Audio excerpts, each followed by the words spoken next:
আপনি কামাল আতাতুর্কের সেকুলারিজমের কথা বলেন, অথবা জামাল আব্দুল নাসেরের আরবি জাতীয়তাবাদের কথা বলেন, এগুলার পিছনে মৌলিক কারণ কি? যেমন তুরস্ক দীর্ঘদিন আমাদের নেতৃত্ব দিয়েছে ওসমানী খিলাফতের মাধ্যমে। কামাল আতাতুর্ক বা কামাল পাশা সেকুলারিজমের দিকে ধাবিত হওয়ার কারণ কি?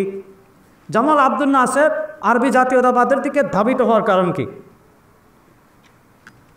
হযরত শেখুল ইসলাম জাস্টিস তাকি উসমান হাফিজুল্লাহ এটার উপর লম্বা আলাপ দিয়েছেন, আমি খুব সংক্ষেপ করে বলার চেষ্টা করব। দেখেন, ইউরোপে একসময় ইউরোপের রাষ্ট্রগুলো ধর্ম পরিচালনা করতো, তার ধর্মের অধীনে রাষ্ট্র পরিচালনা হতো। এক পর্যায়ে ইউরোপ নানা কারণে রাষ্ট্র থেকে ধর্মকে আলাদা করে দিল এবং রাষ্ট্রের জায়গায় রাখলো, ধর্মকে তারা ভ্যাটিকান সিটিতে দিয়ে দিল। এরপরে আপনারা দেখেছেন বাহ্যিকভাবে